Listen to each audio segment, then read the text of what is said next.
Okay, so you think Google is a search engine? You type something in, you get an answer, maybe you click an ad without even noticing it's an ad. Free service, ads pay for it. Simple. That's the story, right? Wrong. Here are some numbers that don't add up if you believe that story. This past year, Alphabet generated over $400 billion in total revenue, and the business you actually think of when you hear the name Google, search, still accounts for the majority of it. But here's what doesn't fit that simple picture. Google Cloud, a division most people have never once opened in their lives, just posted growth north of 80% year over year, and is now running at an annual rate above $70 billion. YouTube alone, treated by most people as a video website, not a business, cleared $60 billion in revenue over the past year across ads and subscriptions on its own. And underneath all of it sits an operating margin north of 32% and climbing on a company most people still describe using a single word, search. The empire that made Google one of the most valuable companies ever built was never really one business charging for one thing. It's 5 distinct compounding revenue engines hiding behind a search bar. By the end of this video, you'll understand exactly what they are, how they quietly reinforce each other, and why the search engine you think you're using for free was never actually the product. Let's go back to where this started, because the origin explains everything about what came later. In the late 90s, 2 Stanford graduate students built a search algorithm that ranked web pages by how many other pages linked to them, treating each link like a vote of credibility. It worked better than anything else on the market at the time by a wide margin. It's a feature. For the first couple of years, the company had no real revenue model at all. Just a rapidly growing pile of users and no clear way to charge any of them for anything, because charging people to search felt like it would break the entire premise of the product. The breakthrough wasn't a better algorithm. It was a decision about who the actual customer was going to be, not the person typing the search. The business paying to appear in front of that person.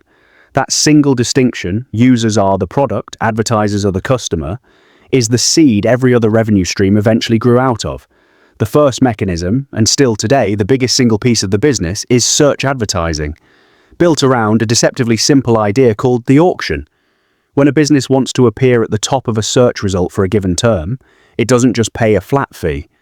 It bids against every other business that wants the same placement, in real time, thousands of times a second, across billions of searches a day. The price of a single click can range from a few cents for a low competition term to over $100 for a search, tied to something like a personal injury lawyer or a competitive insurance quote.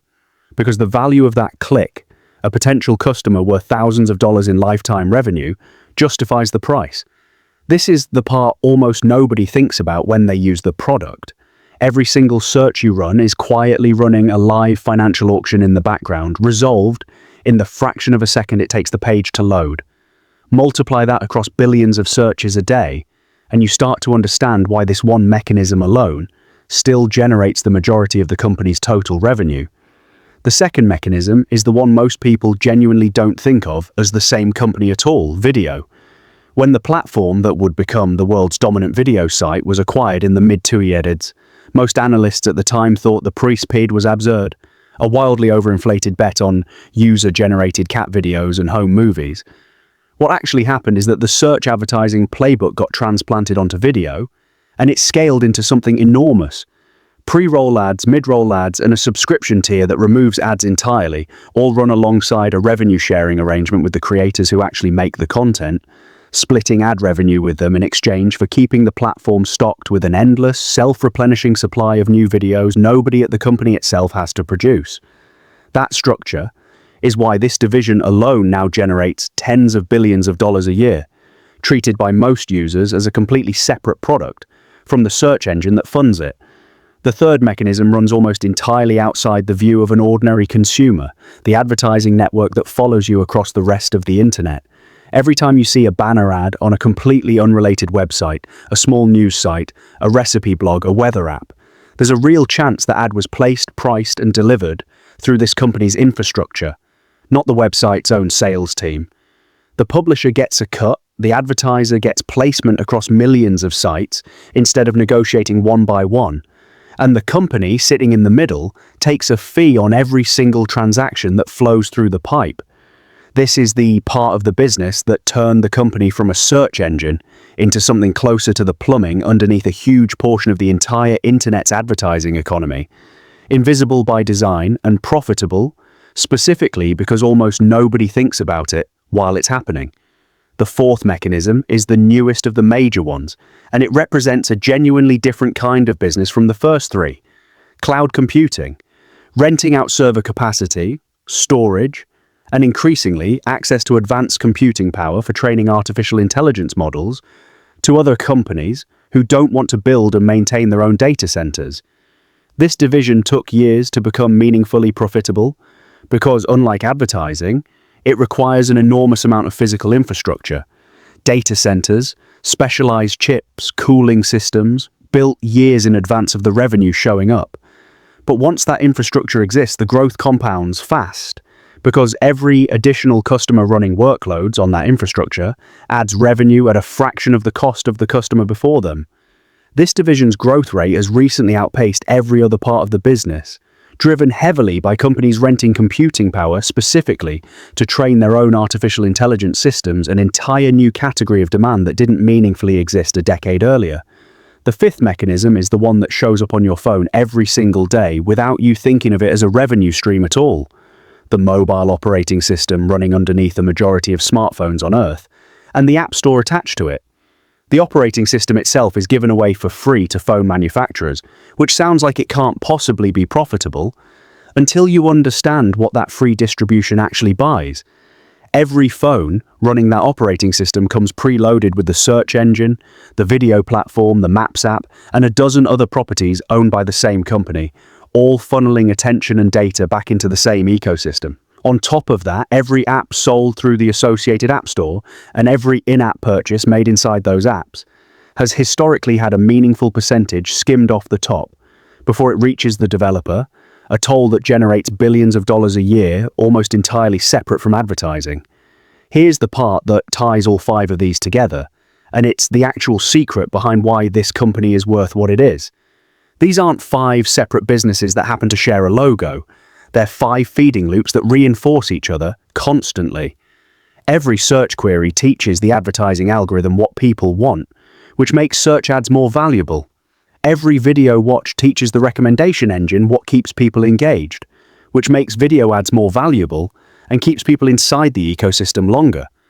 Every phone running the mobile operating system generates a steady stream of location data, app usage patterns, and search behavior, all of which sharpens the advertising engine further.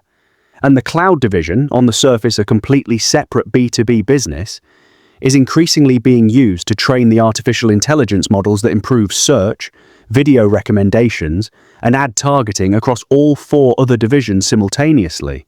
Nothing in this company operates in isolation. Every division is quietly making every other division smarter, and that compounding effect is something a smaller, single-purpose competitor structurally cannot replicate, no matter how much money they raise. Of course, a machine this large and this profitable doesn't run without resistance.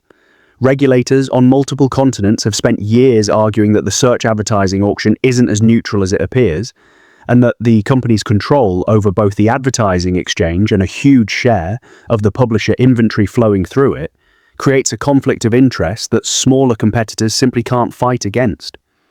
Lawsuits and rulings in recent years have found real merit in parts of that argument, and the company has faced real financial penalties and operational changes as a result. None of that has meaningfully slowed the underlying growth of the business, but it's a genuine ongoing risk sitting underneath the entire empire, worth understanding rather than ignoring. So here's what you're actually looking at the next time you type something into that search bar. Not a search engine that happens to run some ads. A five-sided machine, search advertising, video advertising, a third-party ad network, cloud computing and mobile distribution, each one funding and sharpening the other four. The person using the product for free was never the customer. The businesses bidding for their attention always were. That's not a search engine, that's an economy, wearing a search bar as its front door. If this changed how you think about that search bar you use every single day, that's exactly what this channel is here for, pulling apart the hidden machines behind the businesses everyone thinks they already understand. If you got something out of this, drop a like. It genuinely helps this reach more people asking the same questions. And let me know in the comments, which of these 5 engines surprised you the most? Subscribe if you're not already, because we're breaking down another one just like this next time. See you in the next one.